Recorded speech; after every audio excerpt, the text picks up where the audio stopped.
hangtod sa hangtod ato ning antuson maglabad atong kaya ato ning isudlan nga mag content creator ta. Once magsweldo na ka, sayo na lang kaini mo ang pagmugna og content. Kaya ngano, siyempre maning kamot naman ka. Mo na siya hinungdan. So arita sa sakto og organic nga pamaagi. Kaya ato ning gisugdan gituyuan ning butanga nga mosulod ta pagka content creator. So kinahanglan patas ta nga maglabad atong ulo ug unsay atong i-upload ini kaugma ug unsay content nga atong mugnaon nga atong ika-produce ini kaugma kay kada adlaw ra maning kumbate. So content creator ta, so buhat ta og content kay content creator man ta. Inana ka gina kasayon, so mag-antos ta sabay-sabay ta para sabay putang angat. Abi ko ninyo, ang uban karon na demonetize na hinuon tungod sa duna sila mga aktibidades nga sila ray nasayod nga dili sang ayon sa kagustuhan sa rules ni Facebook, labag sa patakaran sa balaod ni Facebook, na demonetize sila. So problema, ang ilang gihaguan og pila ka tuig, kay kini laging magdali ta. Wala lagi shortcut sa atong pag-angat diri sa Facebook, kadaghan na kumiingon ana, wala lagi shortcut sa pag-unsaon nato, masakpan ra gihapon ta ni Facebook sa ato ang mga dili maayo nga aktibidades sa mga pamaagi sa pag-angat.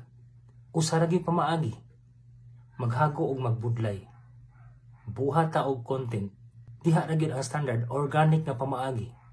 Naamang gud sa nature sa atong kinaiyahan nga gusto gitang magdali, pero dili man gud nato na ma-influensyahan si Facebook, di nato na siya maapura. O magbuhat pud ta og mga aktibidades nga dili sang ayon sa iyang kagustuhan, sa iyang rules, silutan pud ta niya. Susunod kita sa saktong patakaran og organic nga pamaagi, buhat ta og dikalidad nga content. Kana ra gyud pinakayawi. Mas maayo nga dili kita mamasin sa mga aktibidades nga walay kasiguruhan. Kita naoron sila ang uban naghago na, niabot na og tuig ang uban.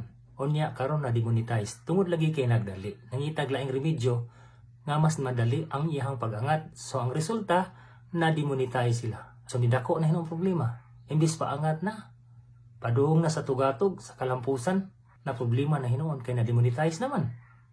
Gibawian ni Facebook sa katungod.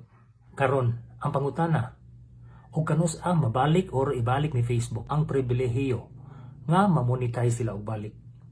So antos na ginhaog taas-taas na panahon, imbis na ana dito duol na lang. Dili gini sayon ang kinabuhi sa usa ka content creator na sayod gyud mo niana. Unsa kalabad sa tong sa paghimo og mga content nga atong i-produce kada adlaw. Dili na ta mamasin sa mga butang nga way kasiguruhan. Kay tabla ra gyud atong gigilad tong gulingon. Kita ra gyapon mag-antos sa katapusan.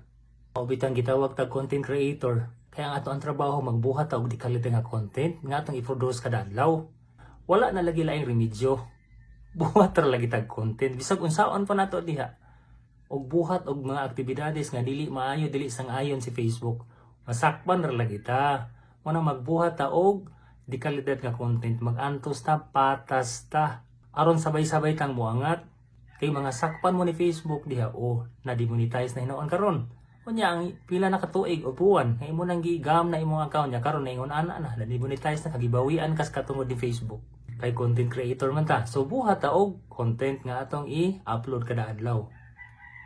Bahalag labad tong kay content creator man ta, so atong buhaton magbuhat ta og content nga atong i-produce kada adlaw. Ato gining paandaron og maayo ni atong pangutok, pahuway tag sakto. Kay makapaminsar matagtarong, maka-create ka og content once sakto kas pahuway.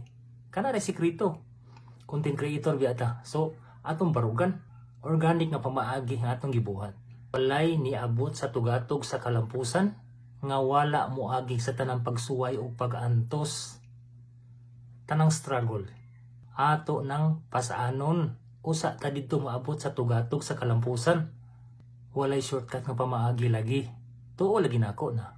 Bitaw, God bless na tong tanan.